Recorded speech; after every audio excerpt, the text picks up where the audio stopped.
Welcome, everybody, to the Celtics Double Take Podcast. Dylan McCaffrey and James Quan here again today. The Boston Celtics are up to 19-17. 4-game win streak. We are officially ahead of the New York Knicks in the Eastern Conference standings. Thank God. We had another short week beating the Clippers and Raptors before the All-Star break, which we'll get into. But first things first, as always, we got to break down the best and worst takeaways of the week. James, honor's all yours. I mean, us being ahead of the Knicks, COVID numbers finally looking a little good. I feel like order is finally being restored in this world. But I feel like my best is going to be the last 2 wins. I think it was really important just to go into the All-Star break with continuing our win streak, just sneaking those 2 games in there, solid ones as well. I feel like we could have done better, but I'm just glad that we won them. Now, with the worst, I feel like it was hard because I feel like it generally was a good week. It's hard to feel bad. It's the All-Star break, It's I'm not going to be too grumpy about it, but we're going to be the first team. This is just like a small takeaway. We're going to be the first team to play the Nets, who now have Blake Griffin. And, that can go one of 2 ways. I think we can catch them off guard because, they're just trying to figure this thing out. Or, we could just get obliterated because, we have nothing to. The thing about the Nets is that there's always one of those guys open and now you add Blake Griffin to the mix. And it might be a tough game, but I think if we do win that one out, it might catapult us 5-game win streak. We'll take it from there. I don't know. What do you think? That'd be huge. Blake Griffin's one of my favorite players in the NBA. I have his jersey hanging in my closet, so I'm a little bitter today. But my best thing for this week is Brad Stevens, honestly, because in the win against the Clippers and the win against the Raptors, we had short lineups, 9 deep against the Clippers, and only Jason and Jalen and Kemba got more than 30 minutes. Everyone else was just 20 minutes, share some time, nine men deep. We know what our role is, and we won 2 close games that could have blown at the end of it. So credit to Brad. Needed those 2 wins this week badly. And then my worst is Jalen Brown on the 3-point contest. Thankfully, Tatum was able to show up to that and give us some respect. But yeah, Jalen Brown, maybe he should have been in the first place because that's how he was shooting. He looks good. He looks good in the All-Star game though, which I think that matters a little bit more. No, it's true. One of the most fun parts for sure was Jason and Jalen guarding each other. A foul's a bucket, so Jalen's got to hold that over him for a while. But before we get to the All-Star game, we'll jump back to the Clippers. I love playing the Clippers. It's always a fun game, and I think we feel like we've had their number the last few years since they've gotten Kawhi. Even the game we lost was double overtime, and we should have won it a couple times before we lost it. Tatum had 14, Brown had 18, so not crazy games from them. But Kemba comes up with 25. Rob, Pritchard, and Tristan Thompson all had 13, 14, 13. And like I said, it's a 9-man deep lineup. So Tatum, Brown, Walker get 34 minutes plus. Everyone else is in the 20-minute range. Teague gets 13 minutes. I like when we have a set group and everyone knows what's going on out there. Yeah, no, I like the lineup. I mean, we need to beat this team without Kawhi, though. I mean, I think that now that we have our squad as healthy as it can be with Smart being out for a long period of time, who knows? They said post All-Star break, but that really means add 2-3 more weeks on there. But I think that this was kind of a must win in some kind of way. I feel against it's another playoff team, we had to stack up against these teams so that we look in any way kind of capable. But I mean, what's nice is that we're coming away with wins when Tatum has a bad game. And for a long stretch of games there, if Tatum didn't show up, we really just had no chance at all. So that's it's a good sign. It's a good sign. Kemba with another big game. I'm almost ready to say he's back, and only almost. And here's why. I feel it's just I need to see what he does after the All-Star game. Post All-Star game, is such a big part for any championship run. And it's weird because he was kind of getting back on his feet. And I think some time off, will always help like anyone who's slightly unhealthy. But I almost kind of wish he had those games just to play because I feel he's, getting into a rhythm. Now he's coming back from another break. I don't know. It's really going to be these next few games, is what kind of Kemba's going to show up. I think that's going to decipher a lot. But in this game, I feel he was just kind of in that Pacers game is exactly what we needed. No, absolutely. Kemba, it's good to see him come back to form. And I agree. The momentum gets stopped a little bit when you have to take a week off. But someone that deals with injuries that he's dealt with, I think it'll be a good thing, especially because when he's playing, in the Clippers game, he got 34 minutes. He's back up to getting the full time. And he's back to just like impacting our offense positively. Like I think he had 6 assists that night, and it's not crazy assist numbers, but just that he's like one of the only people on the team I trust with the ball in his hands to dribble around and move the offense around. And Yep. I think that just like without a doubt, he does a better job creating shots for other people than Tatum and Brown do, just because that's not Tatum and Brown's game. So when Kemba plays like that, it's a good night. And the Clippers, I mean, they didn't have Kawhi. So that's huge. But I think that they're a team that we're kind of built for. Like they don't have any big men that are going to dominate us like on the boards or like getting points. Like Serge Ibaka, when he kills us, it's because he starts hitting threes all of a sudden, and you just don't expect it. But yeah, the way that our two teams are built, I'd say are pretty similar. We're just a little more inexperienced than they are, which serves a lot. But we keep beating them. I mean, I feel like these are the games we forget that unless we're playing Embiid, unless we're playing Sabonis, unless we're playing like these bigger stars, Jokic, like we don't really have like that big of a defensive weakness. Like we can guard out on the three. Like we do have like capable like players like on the wing at all times. I feel like we stack up against a lot of these playoff teams in this kind of same way. I feel like it's the fact that we don't have to have the big Jalen game. He was efficient, 14 shots, almost too efficient, right? Like I feel like if he's shooting 14 times, I want him to shoot like 20 to 25. If he's this kind of guy that we're going to rely on the number two, dude, if he becomes the next Chris Middleton, I'll be mad.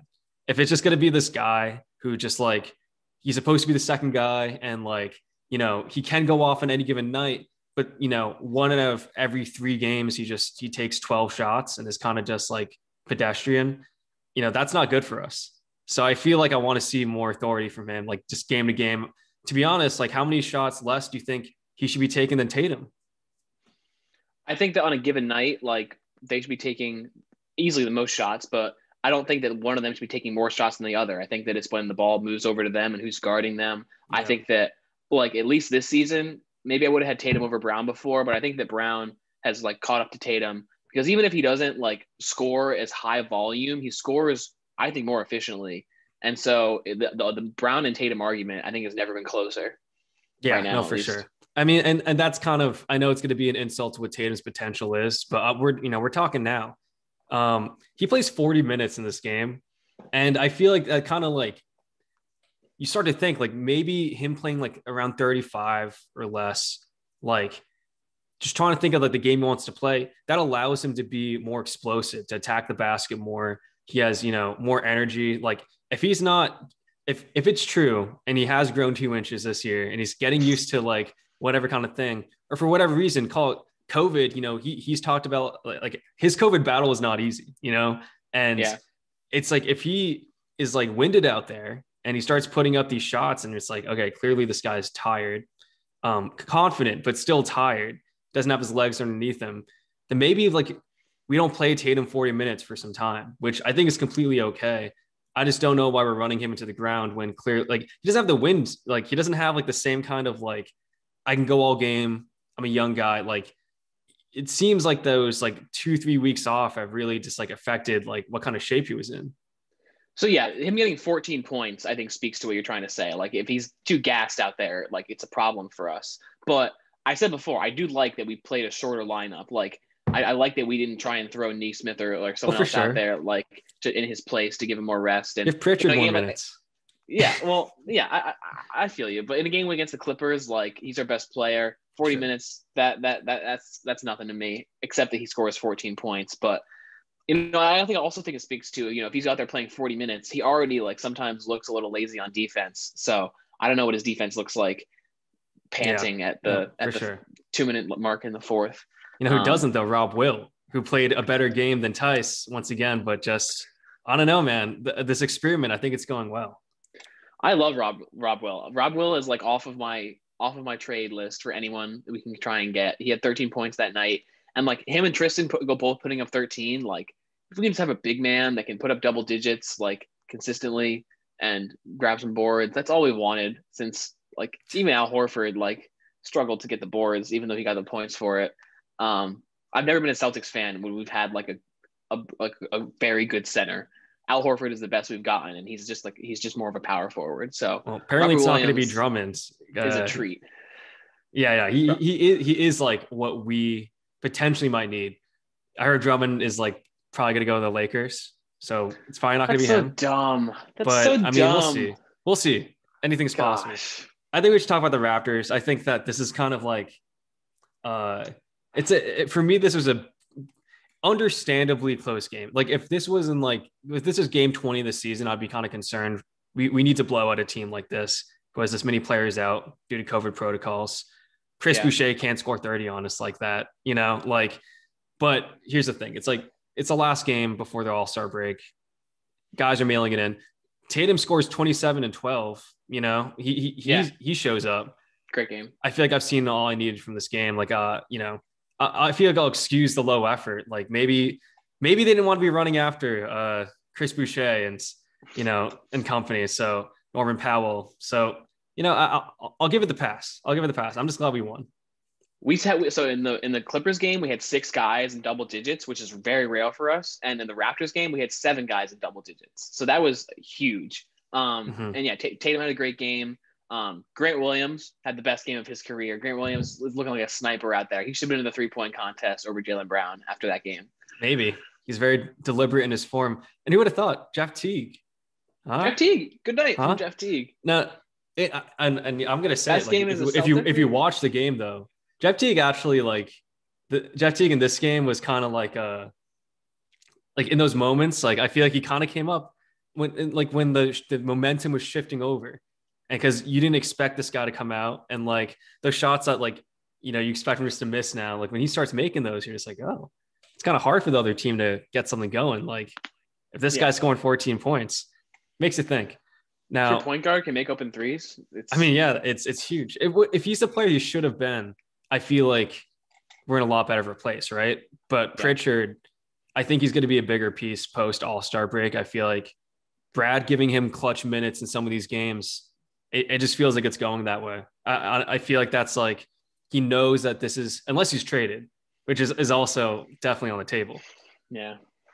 I watching that game, it was like the story's gone all season. We had a 10-point lead with 3 minutes left, and it dwindled down to being a 4-point game before it ended. And we were able to just outlast them. And I think that we're growing. This team, I'm glad that we were able to go on a little win streak before the All-Star break. It was much needed. And we're 2 games up from 500 now. And we're finishing games better. The last 4 games, we've finished the game the right way. And hopefully that's a sign of better things to come. Yeah. I mean, dude, we're 3 games behind the Bucks. You think we're far out. You think we're struggling, but there's a lot of basketball left to be played. And, I feel like we're trending in a direction. It's all about peaking at the right time. I'm going into this All-Star break feeling good. I don't know. I think we've struggled at the right moments. We've struggled when we've had guys dealing with COVID and we haven't practiced in a month, and now we're going to get the chance to do that. And if we're looking ahead to the second half of the season, if we can do what we've been doing these last few games, we're 9 deep in our rotation. Don't go crazy playing 14 guys. We don't need to give Aaron Naismith 25 minutes a game for a week and a half and then all of a sudden nothing. We can have a little bit more consistency going forward. Maybe we can make a trade that just makes us a little bit better, and we get Marcus Smart back, and then we're back to being in the conversation where we're top 3 team in the East, fighting for the throne. No, totally. I feel like we're right on that track. Now, I feel like we don't have to spend a ton of time on the actual All-Star break. This was Joel Embiid tweeted Mickey Mouse All-Star game. Yeah. I mean, this was for understandable reasons, this was probably one to forget, right? Okay. I think a few moments though. There's a few moments that were nice. No one on the Celtics is allowed to get haircuts anymore. How many guys are going to have COVID exposures from their barbers? Yeah, that would have been. They see a lot of people. Yeah, they see a lot of people from him, and it just spread to all the stars in the league. I mean, that was dude, we'll see. Fear. We'll see. It might have happened. We don't know that until I think we have to give it a week. But it would be the craziest thing to happen in sports in this pandemic. It would be Adam Silver's just downfall. It would be such a bad look. Now we have to wait and see on that. But as far as the actual product, it's what you expected. This is an All-Star break, but it's not. So much of All-Star break is the crowd and all the fan engagement, players being allowed to hang out with each other and go out together. And this was more of a business trip. And that's why you get Cassius Stanley, Anthony Simons, Obi Toppin, and you're just oh, let's just make it the halftime show. But it's like, you're making all these, like, you're trying to fit in like wherever you can, just like, let's just get this done in one night. Let's just call it. And it makes you think, I'm like, if that's what it's going to be, maybe we should have just not had it. Players were talking a lot, like they thought that it was dumb we were having an all-star game, but I don't know if this is just the show and they're good showmen, but they looked like they had fun out there. Everyone looked like they had a good time, and I mean, yeah, I think it was worth the effort. You now think that they're going to to go out there and mope? I mean, when Jokic is out there just waving his arms around, how can you stay bitter? Yeah, how can you be upset when you got Deuce running around the court in his mask? I mean, it's wonderful. The actual game and the actual night, I kind of hate All-Star Weekend a little bit because you let yourself get excited for it, and it's like 90% commercials, and I mean, it's oriented to the 13-year-olds, you know? Yeah. And so the skills challenge, it's stupid. We should do the skills challenge. It's like you could put any 8 NBA players in there, and any one of them could end up winning. It's just dribbling, passing, and making a three. Like, it's not anything. Now hear me out. We tweak it a little bit, and then imagine if it was like LaMelo versus Tyrese Halliburton. All of a sudden, it's like kind of good television. You know what I mean? It's all about who it is. And that's how I feel about the dunk contest too. Like, it's kind of like how some jokes, it has to be a certain guy who says it. It's like, yeah, the dunks we've all seen a million dunks. It's not really maybe even about the dunk, but maybe it's the guy who did it that makes it like a little bit more special. If Zion's in there, he does the same dunk. If he goes as close to kissing the rim, like Simons does, then the whole world, like Bleacher Report's like, Zion kisses the the world goes crazy. So it is what you're gonna get, right? And like, I feel like there's the years in which we saw like, oh, the dunk contest is back, or this so and so is back. It's because of the people that were involved. The dunk contest this year, I like that it was short. I like that it wasn't 2.5 hours long because it wasn't good. you got Anthony Simons, out there missing the rim, trying to kiss the rim on his dunk, and that wins him the competition. I learned the other day that they're not allowed to give out less than a 6 out of 10. That's the lowest you can give as a judge, a 6. Why do we even do out of 10 if you can't give lower? Because you'll see guys miss dunks and they'll still get like a 35. And yeah, D Wade's whole argument was that more people should get 9s. That's what he said on TNT, and that, that decision. Okay, I think it's just the wrong person who said it. But I agree with D Wade, but he shouldn't say 10. That. He shouldn't say that. On the one dunk that he was judging, it was a good dunk. Clear 10. Like I understand 100%. Anthony Simons doesn't deserve the 10, but Aaron Gordon deserved. He jumped over the biggest dude in the building. He said it in his rap video. I mean, Aaron Gordon, Zach LaVine, like you want to compare that to Obi Toppin and Cassius Stanley, who Obi was the most exciting. Cassius Stanley didn't do great. I mean, Cassius Stanley is a guy. His first dunk was good, but I mean, he's the kind of guy that unless you watch college basketball and like about Cassius Stanley, and I feel like you don't really know about Cassius Stanley, and that's not at least the notoriety is like a little bit important, It's like Zach LaVine. He's like, before he was an all-star, like that's the guy who dunks. Yeah. The dunk contest and the 3-point contest, I'll give their credit because like whoever dunks the best that night is going to win. Like, I don't know if they're the best dunker in the league because it's just like whoever shows up, but like at least it works out as like. Except that one Aaron Gordon year. You have judges. Yeah. It gets messed up, but like the skills competition, I feel like any bum in the league could win the skills competition. It's funny seeing the centers win. Like on any night. Yeah. Like. Yeah. You telling me like Chris Paul definitely is like the most skilled player in that contest, and he saw what happened to him. It's just what happens in that moment. I mean, yeah, the 3-point contest. It's a carnival game. The 3-point contest was great though. I mean, you can't ask for much better than hitting the winning shot on the last shot of the whole contest. There is a stark difference from Jalen Brown versus Steph Curry. Like Steph Curry should just get the trophy named after him and retire. I don't know. They had Kyrie there. They had Dame there. They had Harden there. I would have liked to see them get in it, but I understand that you don't want to risk your reputation going head-to-head with Steph. Yeah, I mean, watching Steph, it's like watching him do what he does, like doesn't get old. I feel like, and let's go to the game because the whole Lillard Steph back and forth, that was like awesome.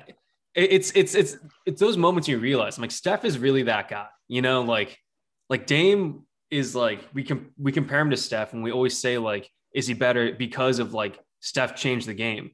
And like when he hits that half court shot after Dame does, like, or when he shot the three in the corner, then looked at the bench and then ran back, the camera went to Dame right after it, and he had this look in his face, like, and it wasn't like, it was like, all right, like, I'm atop that, like, you know, it was like pure competition in his eyes. The best 60 seconds of the NBA of the All-Star game by far was the last minute of the first half. Just from Team LeBron. Team Durant also scores, but just from Team LeBron. Dame hits a half-court shot. Steph hits a half-court shot. Steph catches a lob, and Chris Paul catches a lob, all within a 60-second period. Yeah. Magic. Pure magic. That was hype. Now, Chris Paul, the alley was good, but I noticed a little something. I want to see if you also noticed this, or if I'm just crazy. Like, was there a little Harden Chris Paul like push and shove? Like there was like this little thing where like I feel like Harden went up for a layup, and like Chris Paul gets a rebound. There's like this kind of like you know, jabbing at the ball, and Chris Paul comes away with it, and there is like this little like Harden, like, you know, like pushes him away a little bit. And am I crazy? I feel like that's not all good, right? Like there's no way. I didn't see it, but I believe it. Harden looked kind of upset out there. There was a point when like Jokic gave him a screen, and Jokic kind of just held him because he wanted Steph to shoot from half court, and Harden was like pushing him off. Harden looked a little bitter. I don't know what it was, but I believe you. I mean, he looked happy when any of his teammates scored, and like he's a happy guy. But like I saw a little bit of there, and I'm honestly glad that the Chris Paul James Harden thing is a thing, because like now, dude, the next Suns Nets game, like, that's gonna be tight. I feel like LeBron mailing it into this game also needs to be highlighted. Just like probably the worst effort LeBron All-Star game, but I'm okay with it. But it was pretty funny to watch. LeBron played like 8 minutes, and I would have loved to have seen him catch a lob from Steph. But other than that, he's the best GM in basketball among the players. I mean, he's drafted 4 winning teams in a row. KD, I'll give KD a little bit of credit, because he should have had Anthony Davis and Joel Embiid and himself, which would have made them a lot better. But also, LeBron picks Giannis first. Then it's KD's turn. KD, he can't pick Steph over Kyrie, even though it's the right pick. He can't take his old teammate over his new teammate as his first starter. He's got to take Kyrie, and then Steph goes to Team LeBron. Same thing when they get to reserves. When they get to the reserves, he can't take Dame over Harden. He's got to take Harden. So now LeBron's got him, Steph, and Dame, and there was no going back from that. You have Embiid go out, and now their big man is Julius Randle and no one else. It was just – Durant was a bad GM this time, and maybe he couldn't do anything about it, but it was bad. So I got a theory. LeBron isn't actually like a great – he's good at picking people. But the thing is that he doesn't have that same obligation. Like when he makes it on the Lakers, who else on that Lakers team in like 2018 made the All-Star team? Like nobody. And then when he's on like the Cavs team, Kevin Love doesn't make it, but maybe Kyrie does. And that's a great first pick anyways. So like for a while now, like he isn't hindered by this whole entire, like I have to be loyal and pick this guy. If I'm Giannis and I don't pick Chris Middleton, like, you know, what does that mean? Like this whole entire debacle. I think in years past, he has tried to pick guys that he wants to recruit. Like he'll go out and he'll pick Anthony Davis, the whole Giannis and Giannis and Ben Simmons. Like he's trying to just take all these guys under his wing. I like it. He called Jalen Brown underrated, and I was like, LeBron, what are you doing? Dude, Jalen Brown wearing the yellow and like purple, that was scary because that was just the uniform for uniform Team LeBron. But I've never seen a good All-Star jersey in my life, unless it's like retro. But anyways, like I don't know. I feel like Jalen, he really likes Cal. He likes going to Cal. I feel like he's one of those guys, if this all goes south, I think he's more prone to leave. I think Tatum knows that we're going to throw as much money at him as possible. I think Jalen's the guy that in that worst case apocalypse scenario that he's the one who goes out. Now he's on a discount contract right now. He's making less than $30 million a year. Yeah. Not to make the All-Star game about the Celtics, but the last thing I want to mention about the game before I just move on to like these other headlines is you got the only thing that I liked about this All-Star game is that like for flashes, you got to see how other players might like play off each other. And the whole entire Steph Jokic thing, that was pretty eye-opening. And it got me to think like would the Warriors ever like because the Nuggets can offer the Warriors a lot, like would that ever even be possible? And obviously like no, but like the thought of just like, oh, maybe like Michael Porter Jr., Jamal, and 3 first rounders for Steph, and you get Steph and Jokic. Like that, I feel like that combo is actually unbeatable. The pick and rolls, like with Steph and Jokic, would just be broken. Steph and Jokic, and I mean Luka was on Team LeBron too. Like all those guys just on a court together, Yeah. it's unfair. I mean, it's all about the playmakers. No, yeah, because like you have Steph who's hitting from half court and he's also like finding everyone, and so is Luka. Whereas on Team KD, like okay, you've got Bradley Beal and you've got James Harden and Kyrie Irving, but this is a team right here. This is a group of guys that can move the ball around, and it was fun to watch. No, for sure. I mean, it wasn't a total loss, but at the end of the day, if it didn't happen, I feel like I would have slept the same that night. No, exactly. Like the game itself wasn't like nearly as great of a game as last year, and none of the like the 3-point contest, I'll give it that. That was cool with Steph hitting it at the end. Yeah. But just like I guess every All-Star weekend, this All-Star game, none of it was very thrilling, but a lot of it was just like feeding me good content. Like I get to see Steph and Dame and LeBron, and it's just Instagram clips. Honestly, you go on Instagram the next day, you can watch the dunk contest highlights, you can watch the game highlights. That's the best experience to watch this All-Star weekend. It is what it is. But I feel like there's much more eventful things. I feel like in the next like few months, like in this league, I don't know. I feel like things are not going to look the same. Look at the standings now, and they'll be vastly different. No, and we brought it up earlier, but Blake Griffin just went to the Nets, and I'm pretty upset about it. You ready to talk about that? Yeah, I mean, doesn't their weakness still? He makes them better, but doesn't their weakness still like remain in the same kind of way?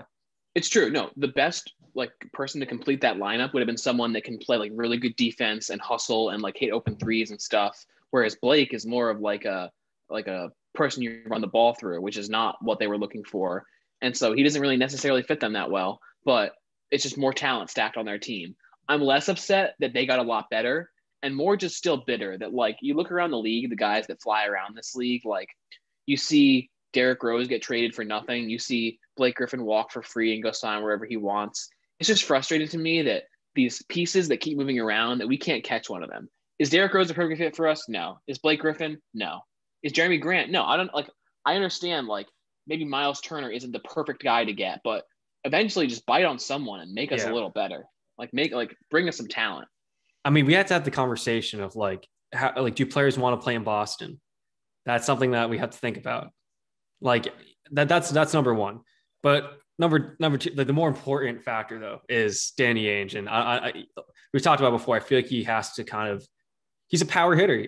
It's home run or bust. He doesn't care for like pieces that will make us slightly better, that gets us a little bit there. He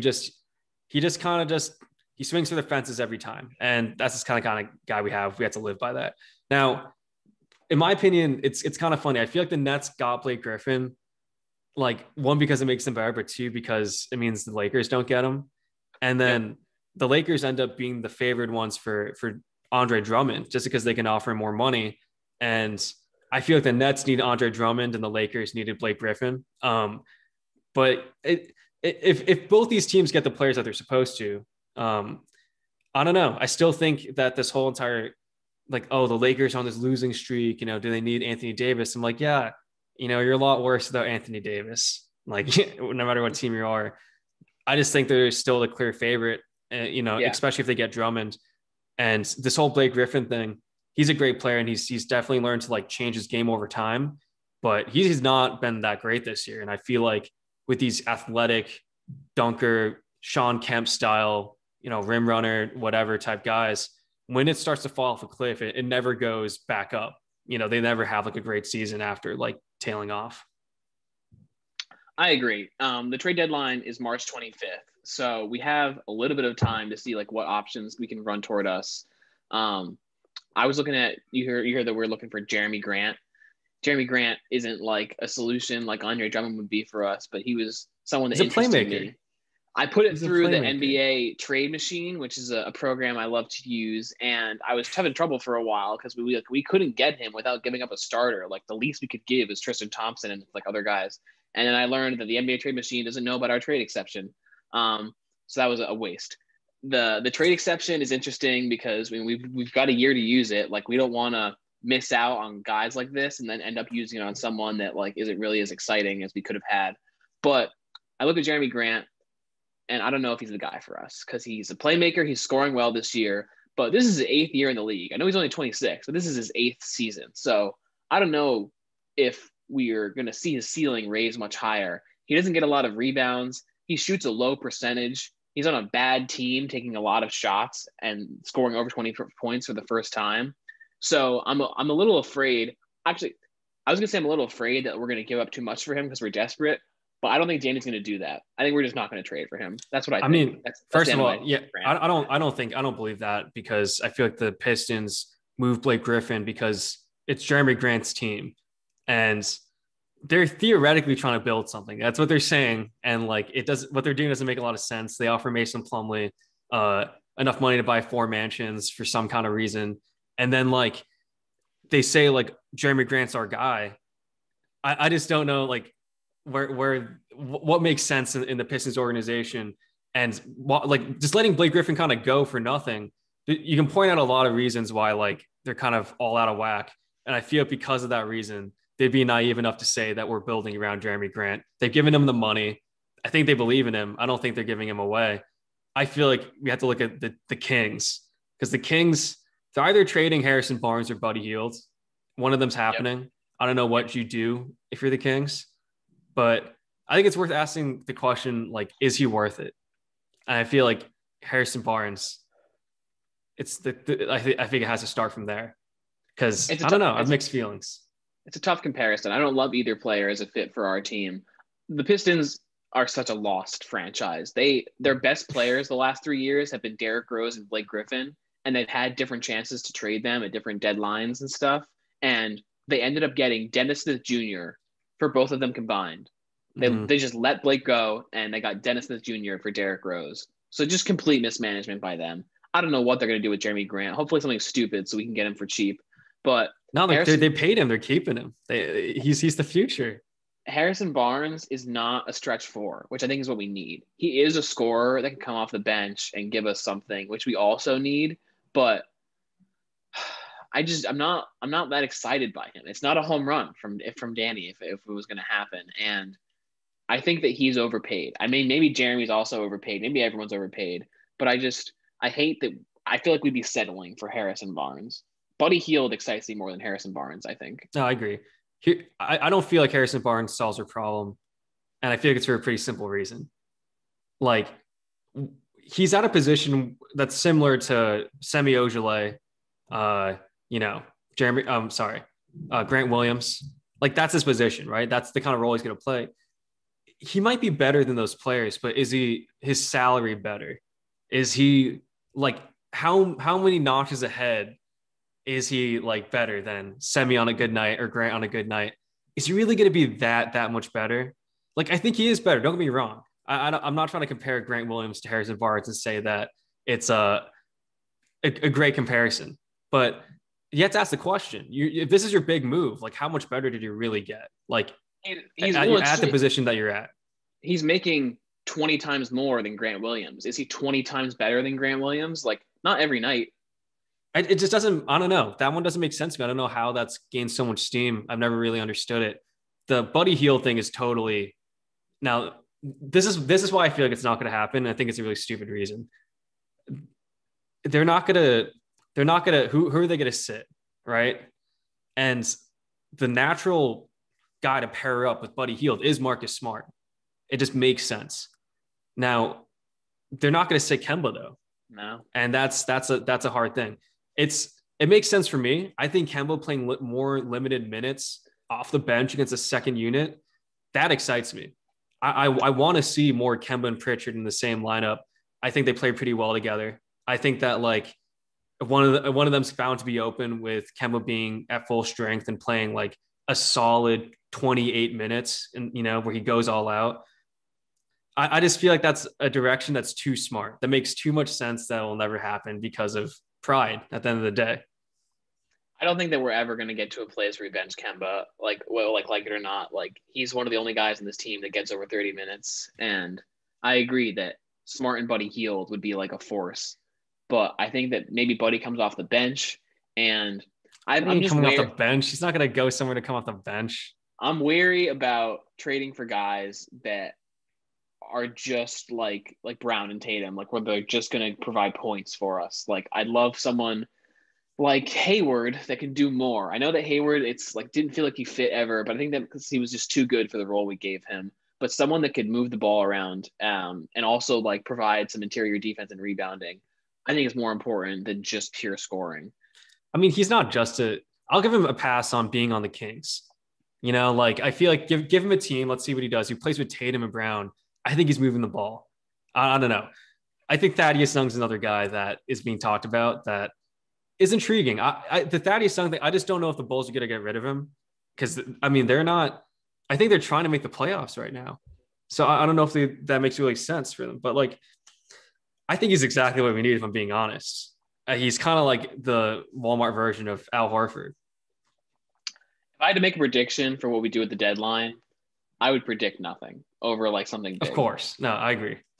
So, but Thaddeus Young, we could swing that and it wouldn't like, I don't know, trading for Harrison Barnes feels like more of a big deal than Thaddeus Young, but Thaddeus Young might be a much Hey, have you watched Thaddeus Young? Have you watched some Thaddeus Young this year? I haven't watched much of the Bulls this year, to be honest. Dude, I'm telling you, I feel like we look at a guy like Draymond Green, or like, oh yeah, that put the bow on this team. Thaddeus Young, he just has a little bit of everything. But I mean, he's a guy who like isn't as old as you think he is either. Like you think he's like 35 and he's not. But I don't know if the question is he worth it? I think he totally is. Before we move on to just other, I want to talk about like Lakers maybe getting Oladipo and Hawks and Pacers. But is he worth it, Aaron Gordon? Because you haven't been impressed, but I think the whole entire Vucevic thing is intriguing, but we're going to have to put up a lot. And it's something to consider. Aaron Gordon has not yet been a playmaker the way that I want him to be. But again, put him on the right team. Who knows? He's been stuck on the Magic his whole career. Like that place is where you go to die in your career, unfortunately. I'm just saying like him like he's running to the rim, fast breaks with Gordon, you know, like we have guys who could send up for oops. Maybe the ball moves a little bit more because like he's able to like do things off the ball. And I feel like that's the thing. It's like when he's moving, when he's cutting to the basket, like he's some kind of threat. And we don't have a lot of guys who like Tatum doesn't do that as much as he should. I think if he puts in a lot of effort, he buys in. I don't hate it. You know, when I used to crap on the idea and I don't really hate it anymore. I like Aaron Gordon a lot. I think he's a top 10 dunker in the NBA, and I think he's a top 5 rapper in the NBA. So I like Aaron Gordon, and I would definitely take him. I think that he's another guy that, you know, is more about scoring, but I think that he's not as much of a prolific scorer that he would demand his shots on this team, and then maybe would allow us to move the ball around. And I've never seen him as like the best defender or rebounder, but I think you could bring him to Boston and you put him in under Brad Stevens and he'll get better at those things. I feel like your Brad Stevens like 2K attributes is like +2 defense, +2 rebounding for everyone that comes through. Maybe -1, I don't know, IQ for some reason, but no, I think he totally in the end, like he's just another guy to throw at the other team. He's a guy that you don't have to start necessarily. I think he'd be patient with the process because it's a better situation. There's bigger news than this, but I just want to mention, I really like the Hornets. I think that this is probably like one of the most fun teams to watch. Definitely. LaMelo Ball I've always been on his bandwagon. I feel like, you know, he's really turning into, I feel like LaMelo Ball's potential is not even yet really known, which is another exciting part of like this team. And dude, Gordon Hayward, like, man, we had some concerns. Gordon. I'm happy he found a place to excel. We did like our first like podcast, second podcast. We're talking about like, oh, like we hope he does well. Like he breaks his bones all the time, but you know, we hope that, you know, the season's good for him. And look at him now. He just proved everyone wrong. He's like, honestly, dude, I said it before, and I know I sound a little ridiculous then. I don't think that contract is that crazy. I would give Gordon $30 million to be here right now. And I think it kind of just hurts that he's having his best season. It's not with us. But I just had to drop that in there. I don't know if you have anything to say about the Hornets at all. I just had to mention it. If you throw on the floor Devontae, Terry, LaMelo, and Gordon Hayward, I'm going to be entertained no matter what. That's a fun team to watch. Scary Terry too, man. He's having a great season. It's true. I hope they make the playoffs. Man. Love that, man. But Lakers getting Defo, much more important. And I think that's huge. We play the Rockets this week, who have lost like 17 in a row. And I was excited for them. I thought that John Wall and Oladipo and Boogie Cousins could have been something, and Boogie's out the door. Maybe we get another crack at Boogie. We've had many cracks at acquiring him. Maybe this is finally it. But yeah, I think Oladipo, he's a little bit of damaged goods. I think that he just needs to not be the most important player on the team. And John Wall is he's John Wall. He's fun to watch and he's talented, but he's not carrying anyone to anything. No, for sure. Yeah, he doesn't really play a winning brand of basketball. But, I think that, like, the Rockets are one of those teams that's like, what the hell happened? But also, like, yeah, you really kind of shouldn't have been winning in the first place. Depot is, in my opinion, I think he just – that injury is really serious. I mean, that's the injury that ended Charles Barkley's career. I think that we have to give him some time. I think it's exactly kind of like the Gordon thing. It's like – bad injury, like if there's 1 year where he just is back on the court, he's able to physically be there, and maybe another year just for feel and just for like, all right, now that I have this new body, now that everything has changed, like how can I adjust my game to be more effective? This might be a huge value move because you're buying low on him, and in my opinion, is that enough to keep like AD there? Is that enough to say like we have this legitimate third option? Is it enough to win this year? Is it enough to win next year? That's a question with Oladipo. That's not a question with Blake Griffin, because next year that will not be enough. Like next year's Blake Griffin will not be enough. Who knows? Oladipo's like next year might be better than what we're seeing him right now. I hope so. I hope that he keeps getting better, unless he goes to the Lakers. That would then he can play badly. The Lakers though would have to give up a lot. I don't know if they'd rather have the depth just because AD gets hurt and you don't know what else, but. Would they have to give up a lot, though? I feel like they could give up Kuzma. I think they could do Kuzma and, like, I don't know, Kuzma and just scrapping something else. And I think the Rockets take it. I just don't think they want to pay him. I think that they would also have to, like, give Oladipo an extension. I don't know if Oladipo has any control over that, but I think that Oladipo wants an extension, and the Rockets were, like, waiting on it. I don't really know. But so this week we play the Nets, which we don't know what they're going to look like with Blake Griffin. We don't know if KD is going to play, but it should be a big statement game to come off the break and hopefully beat the Nets. The Rockets have lost like 17 in a row, so hopefully we can handle the Rockets pretty easily. Hopefully, yeah. I mean, I think like we don't have to like say like, oh, the next few games will like decide our season, but I think that. It's kind of as the weeks go by, like the urgency is going to pick up for us. Like we have to like make up some ground. Us being like where we were at, it's actually not terrible for like what the first half of our season was. But I would like us to pass the Bucks at some point. I think they've had kind of a similar battle with COVID and like losing some players due to injury. But I feel like that like there's no reason for us to not be ahead of them, beat teams like the Pacers and the Hawks, who, I mean, what the hell happened to them? Like, yeah, it's teams are falling apart around us, and I feel like we have to be the one who like comes up through it, and we were totally prepared to be that. But I don't know. I feel like there's like we need to boil it down to like a few things that we definitely need to improve on and like simplify the process. I don't know what like I would say that is though. I feel like we like figured out the minutes. Like at this point, I feel like it's just healthy, right? Just being healthy. Yep, I think that being healthy with Smart is going to get us back on track. I think that if we have consistency with our roles and minutes, it's going to just allow for us to feel more confident out there. I think the end of games, if we're just like, we have our set lineups, it's not going to feel like, where's the ball supposed to be going right now? I'm excited for the second half. I have high hopes. I think we have a better record in the second half than the first half, definitely. No, for sure. No, I feel like this is not like a Windows close year, in my opinion. I think that's hard to beat teams like, the Nets, but I think that like we're more used to playing with each other. I think with Marcus Smart's out there, it's a whole new game. If I had to end on anything, I just say like it really is anyone's game. And it's a very unique NBA season in that way. There's usually like 2-3 people that are really heavily considered. it's kind of like it's an open season right now. And I kind of like that.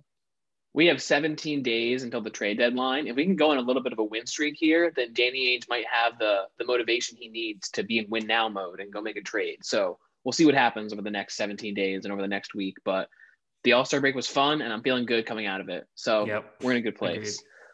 That is going to do it for us this week on Double Take Celtics. You can subscribe on iTunes at Celtics Double Take or go to Double Take on YouTube. For extra credit, follow at the Double Take Show on Instagram. James, any last words this week? Go Red Sox, man. It's good spring training. The boys are back. The boys are back. All right, go Celtics. We'll see you next week.